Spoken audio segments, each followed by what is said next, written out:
Advanced Principles Podcast, or app, was created to be an outlet for like-minded individuals to share in the broader conversations on leadership, retail market updates, and incredible personal success stories. On app, you will hear a collection of stories from the titans of the retail industry, as well as thought and practice leaders covering the spectrum of the economy. Please click the subscribe button and look for the newest episodes to be released. To some regard, there can only be so much consolidation. The best companies are those that are continually innovating. How you champion that role as a female in a male-dominated industry. So certainly we've seen an uptick in the M&A space. I mean, there's just, it's not weekly, but it just, sometimes it feels like it's weekly. You're seeing announcements of insurance companies buying administrators buying agencies, all of this different fluctuation. Now, there is this perception out there that as, Fed changes their monetary policy, trying to curb the hyperinflation that we're experiencing right now, that there's a thought out there that money is going to dry up. I don't necessarily, money that's been there is not going to go away, and it's still going to be investable and it's going to be deployed. What do you envision as we go forward? And the cost of capital is certainly going to increase over the next 18, 24, even maybe 36 months. How is that going to change the M&A experience that we've seen the last 3 to 4 years for the next 3 to 4 years? Well, M&A will not end.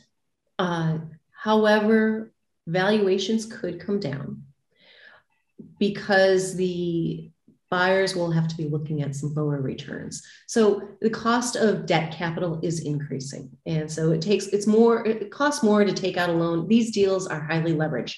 And in order to continue to make the returns that they need, private equity firms will have to lower the value. But that's going to be tempered with the fact that we're at almost $1 trillion. We're like $900 billion of private equity capital in the United States that's not yet invested. So It's sitting out there. It's allocated. In 2021, some of the large pension funds and like CalPERS and others allocated higher percentages of their investable portfolio to alternative asset classes, away from the public markets. Well, if you're not in the public markets, you have to go into private equity. And so more money has been moving into private equity. And I mean, there are still new funds that are coming about every week that are emerging. And funds that are raising, groups that are raising their second, third, fourth funds, and they're getting bigger and bigger and bigger. So there's a lot of money to put to work. Competition will continue to keep valuations high in this industry. Maybe we've hit some frothy numbers, but they're still going to be high, especially in this industry. Companies in the automotive space are cash flow positive. They're cash machines. They're cash cows. Private equity wants to invest in cash producing companies, and there will continue to be competition. Where we've seen venture capital and private equity, you have some fits and starts recently, is more on the technology side. Pre-profit companies. SPAC market is challenging. We had SPACs that were in the public side that were investing in and buying companies that are not going to see a profit for 3 years, and you're valuing them off year 3 revenue. But now those same SPACs are looking for companies that are actually producing cash flow, are actually profitable today. But in this industry, in this sector, these companies are profitable, they're stable, and they've done what people did not expect. And that was they have been growing while auto sales have contracted. And it is, we never had this in our models. When we would do downside models, we would say, well, if we have another 2008, 2009, we're going to have some problems in this industry. But that didn't happen. So this is still going to be a hot area for private equity. So private equity investment drives M&A, because when they buy a platform company, so let's say an administrator, they need to continue to grow that company, 15 to 20% per year bottom line. You can do that inorganically or organically. Organically, just increase sales. It's hard to do. A lot easier to buy something. So there's still going to be M&A. We're going to see more vertical integration, because that's another great way to take costs out of the system. And as the private equity firms are coming in here, strategics still need to grow, and they have cash on balance sheet, and so they're going to be aggressive in purchasing companies. Yeah, so you brought up a couple great points there. Certainly the vertically integrated aspect of it. So you were an independent agent. We pride ourselves on being independent. We love that we can be nimble and adapt to our dealers' every need. And certainly we're up against vertically integrated companies every day, and the vertically integrated companies are growing in scale and in number every passing month, it seems. So, there is, to some regard, there can only be so much consolidation, right? The industry is the industry, and it's a large industry, and it's still very fractious, and there's a lot of different segments that players can get involved in. But at some point, a decade of consolidation can compress what the market space looks like. So where do we kind of reach that maximum velocity or density with vertically integrated companies? And is vertically integrated going to stay just traditional insurer, admin, distribution? Or are we now going to start seeing it go down to the dealer group network, where insurers, through administrators, through distribution models, either independent agent or direct sales force, are now acquiring dealers or dealer groups? Good questions there. When we were sitting there in 2015 and we saw M&A start to pick up of administrators being acquired by private equity firms, I think that's when we issued our first white paper saying, we think the industry is going to consolidate and agencies are going to be the hot ticket. Administrators need to control their distribution, and so they're going to buy agents. And we've seen just this rapid set of acquisitions that are happening by administrators. We have National Auto Care that's been buying agents. So you have Portfolio Group, and then you have like consolidated brokers like Brown and Brown and PCF. They're coming in and buying F&I agencies. So we saw that shift coming, but here's the industry that this is similar to. The insurance industry, insurance brokerages. So about 12, 13 years ago, private equity said, ooh, the insurance brokerage industry is very fragmented. We're going to buy a platform, and then we're going to do lots of acquisitions. And so they, companies like HGGC or GTCR in Chicago bought platforms and then started doing these acquisitions. They do 100 acquisitions a year of these little agencies. And it continues. Every year, there are 600 acquisitions in the insurance agencies. Well, how does that happen? It keeps getting repopulated. So what happens is some agencies get acquired by a bigger agency. All the junior agents stay, and then a year or two later, they pop out of their larger company, and then they go form their own agency, and then they grow it and sell it. And I'm starting to see that happen in the F&I industry. So you have F&I agents that are being acquired. They stay with the acquirer, but they weren't the guys who owned didn't get the big payout. They were the junior guy. So then they are like, wait, I get this game plan. I'm going to go do this. And they go and create a company themselves and create it to sell it. So we're seeing that also in other areas. We sold a company at the end of 2020. That's right. Yes, end of 2020, called, I'm not sure if I can disclose the name. It was a direct-to-consumer marketer of vehicle service contracts. I had not even heard of the company when they called me, because they kind of stayed under everybody's radar. That team had worked at Endurance. So Endurance Dealer Services. When we sold Endurance back in 2014, 2015, they were there for it. And the founder was there. And he said, wait, I can do this. And so he created his own company, built it. And at age 30, he made a good chunk of change when we sold his company. And so that's happening with administrators. I am always amazed when I come across an administrator that we don't know already. And it's because it's only 2 years old. They spun out of another company.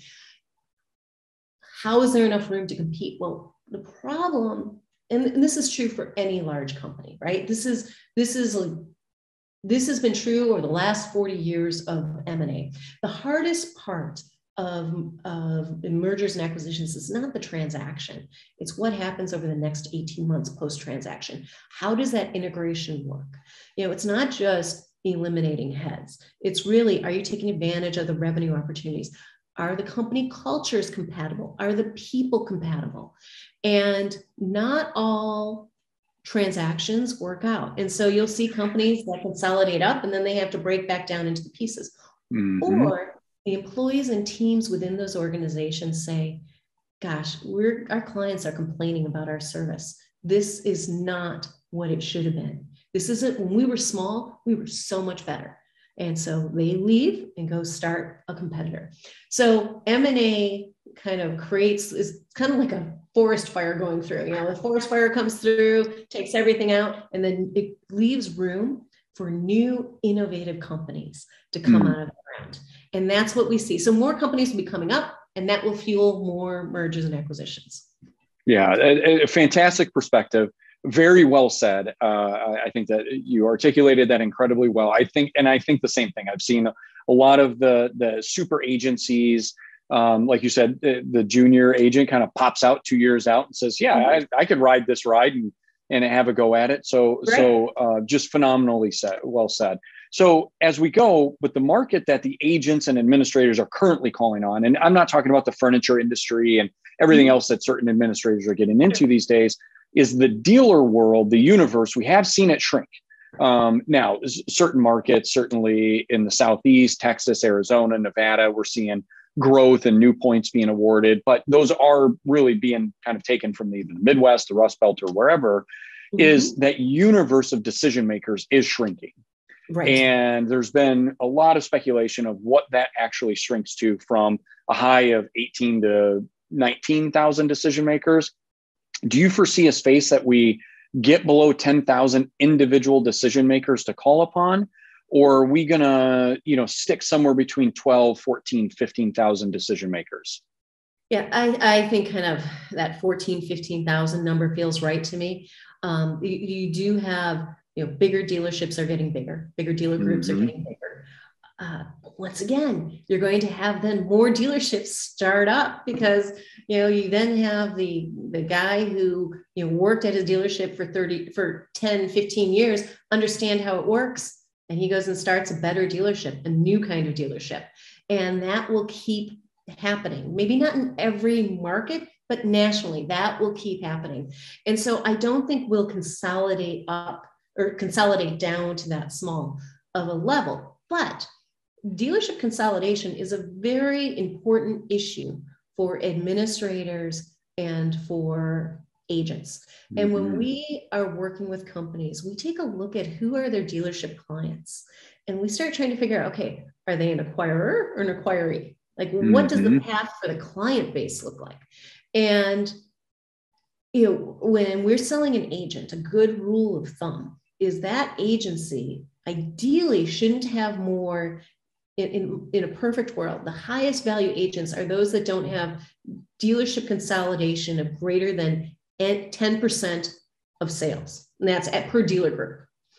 And that's another thing that often isn't looked at in this industry. Everybody's like, well, of course I don't have more than 10% consolidation. And I'm like, but by dealer group, like, oh, here, Gina, here's our database. We look at the database and we're like, well, where are the dealer groups? And then we go in and I have people that go and look out and try to figure out every dealership across the country, what dealer group they belong to. And we're like, actually you have 20% concentration. And they're like, oh, really? And so that concentration risk is real. Administrators have the same risk. And in any M&A transaction, we look into that. And we, when I'm talking to companies, and my team's talking to companies in advance of selling them. Sometimes we get to know companies 2-3 years in advance of being sold.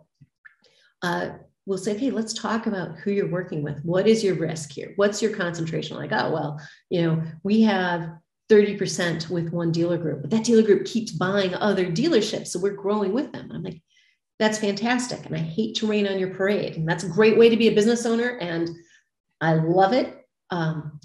But that's a risk for you in a sale, and it's going to dampen your multiple. It's going to put your valuation at risk.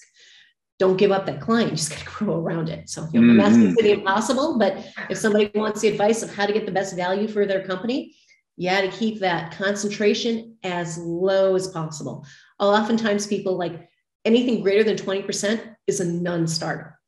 Less than 10% is ideal.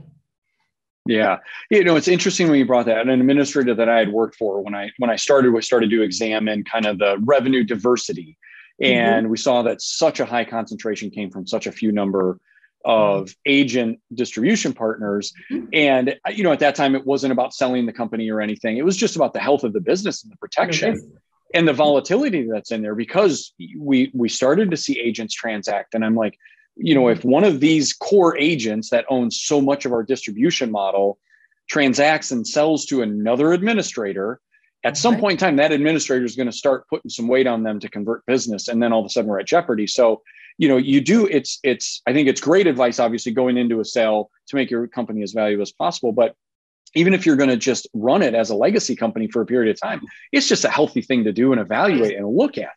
Exactly. That's exactly right.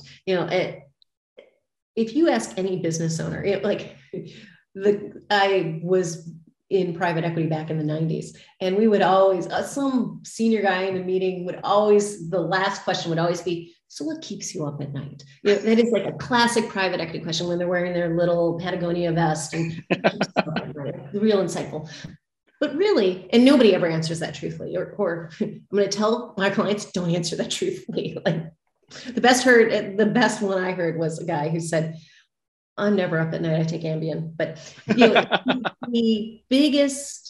think the thing that keeps everyone up at night in this industry is concentration risk. Is my dealership going to be sold? Is my agent clients going to be sold? And that with the consolidation we've seen amongst dealerships, consolidation we've seen amongst agents, that is a real risk. Yeah, no question. So ultimately, as we look through this and all the transactions are going to happen, I think you gave a great perspective on that and everything else. Do you still see a good, profitable, equitable pathway for the 1 to 3 location dealership groups and the independent agent that's out there, that's trying to strive and thrive and not working towards a sale, just working towards a company culture and building out a business? Is there still an environment where these are successful, in your opinion? Yes, absolutely. Absolutely. Some of the most successful agencies I've seen are actually in rural areas. So where they don't have a lot of competition. You think about the large agency groups, and they're just hitting for volume. Like they're just pushing. They want to be able to go, like in Chicago, Western Avenue has a number of dealerships right up and down Western Avenue. They want to be able to go pop in each one. An agent starting out, if they can be calling on rural dealerships where there's less competition, that's a great way to build a brand and a reputation. So I think there are opportunities there. I think agents, continuing to evaluate their product set and finding new and innovative products. I'm kind of a heretic in saying this, but there are a lot of products out there that are very much alike. And most administrators, if not all administrators, but the majority of administrators really do have good service. So the question is, what makes a product set better than another product set? And I have come to the belief, after working with these companies from a number of years, the best companies are those that are continually innovating. Those that are continually saying, what do car owners actually need? What do they need today? What are they going to need a year from now? And those are the companies that are the most exciting and innovative. And that's where agents get excited. And then they have something different to go and talk to a dealer about. I think being an F&I agent would be really hard, because you're going into dealerships, if you don't already have a relationship, and you're trying to sell something where they already have something very similar that they're doing. So how do you convince them to go with you? That's tough. I think back in the day, it was, well, I'll take you out to dinner and go to games. And this industry has evolved well beyond that. There's such a level of sophistication. And it's everything from understanding the reinsurance and being almost like, it seems to me like a financial consultant, like a wealth manager. To be a good F&I agent, you have to understand everything at the dealership and the owner's ultimate goals, what they want to do. And so, I think really having product sets that are innovative is what will work best for agents. So then if you're an administrator, continuing to innovate, I think is what will draw agents to the administrators and keep the existing agents, because then they can say, I represent administrator X. And I know you know this line of products. Take a look at this line of products that's really appealing to millennials, for example. Yep. Great perspective. It gives me a lot of comfort in being an independent agent and continuing to grow and thrive in the market that we're looking into. And just fascinating stuff. And I think you hit on a lot of great points. And it really, it's almost like you read our website about being an advocate for the dealer, walking side by side with them through this financial journey, because you're doing a lot more than just selling products out of the F&I department. You're creating a substantial amount of wealth, and today's participation options are allowing the dealer to access that capital for growth, for acquisition, for renovation, for whatever they're doing. So just spot on, absolutely spot on. So a couple of things as we kind of get towards the end, because I got to have you on again, because I really want to get into the data analytics and where you see not only the marketing, which I know you talked about, and you have a lot of experience in the marketing technology and where that's going, but also the integrated car connection from the manufacturer to the administrator to the dealer and where that's going to lead. So we'll have to have that on. One thing I really want to touch on is because you are unique in our space, being a woman of prominence in our space, because one, there's not a lot of women in our industry, in the automotive industry, from every single level. I can't figure it out. I've worked for two amazing women, both in this industry, who I just admire and respect, not only for their business acumen, but also the path that they took, because I do think it was a more difficult path than traditional. So talk a little bit about how you champion that role as a female in a male-dominated industry, and do you see that changing at all in the foreseeable future? Well, if you had asked me that question in 2019, I would say yes, things are changing. You're going to see more women in leadership roles in the coming years. I'm not quite as sure now. The pandemic changed everything. And, it was a tough time for women who have kids, and decisions had to be made, like who's going to luckily my daughter's now at college, so we didn't have to make these decisions, but I can't imagine what it would have been like if she had been in first, second, third grade, suddenly having to homeschool while trying to work. Either you stop working, somebody in the family has to stop working, or you take a much different path, a slower path, a less demanding path, so you can prioritize your family. And we've seen this in statistics in the workforce, and more women left the workforce than men, and more women are not going back.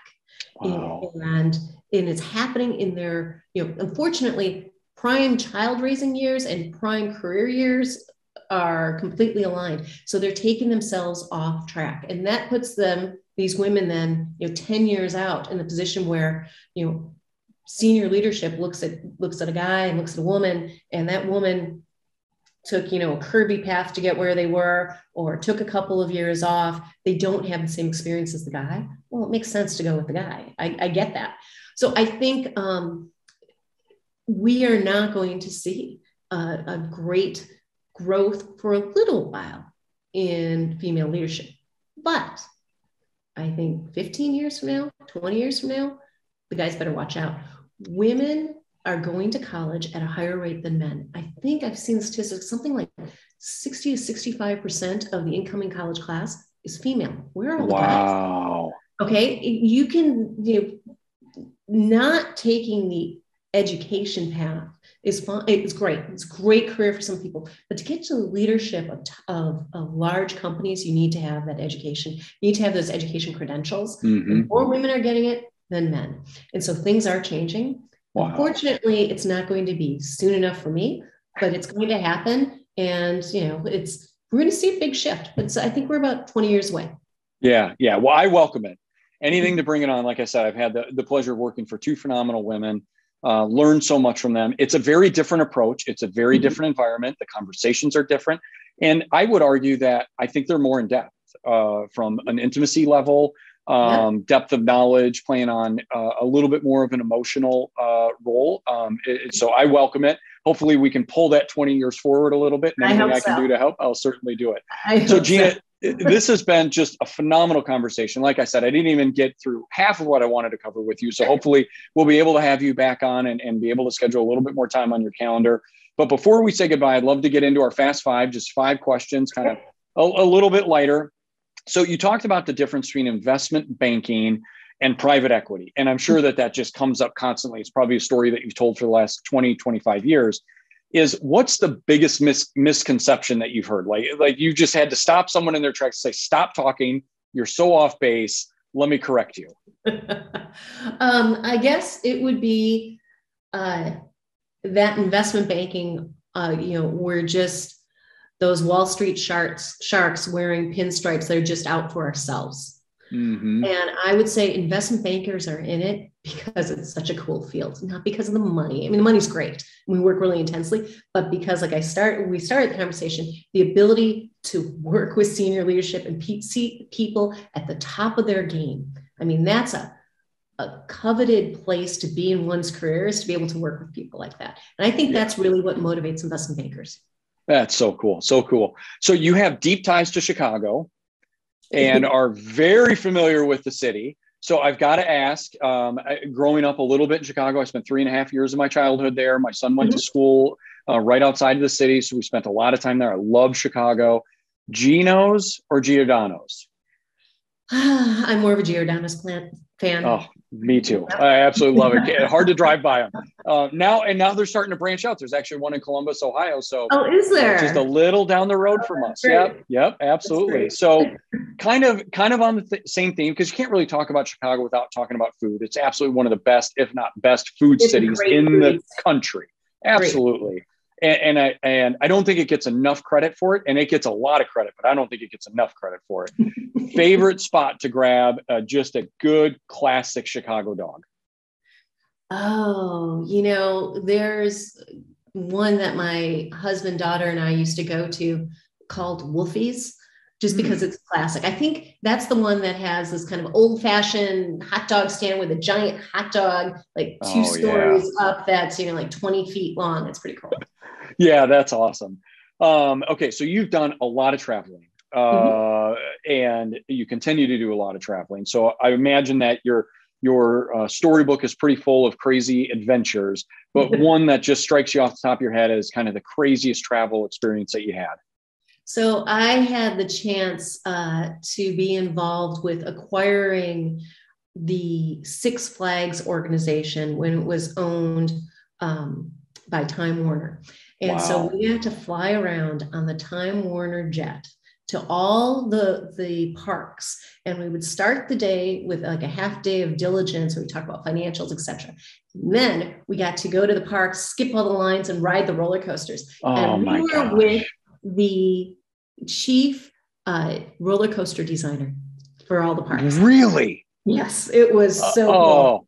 And there was one ride he refused to go on. He's like, I don't do this one. I didn't design it. I don't go on these. And I'm like, never doing it myself. It was one of those that just dropped straight down. He's like, I never do that. So I'm like, okay, I'm not either. That was probably the most fun I've ever had on a business trip. Wow, how cool. I'm totally jealous of that. That would be a great experience. Yeah.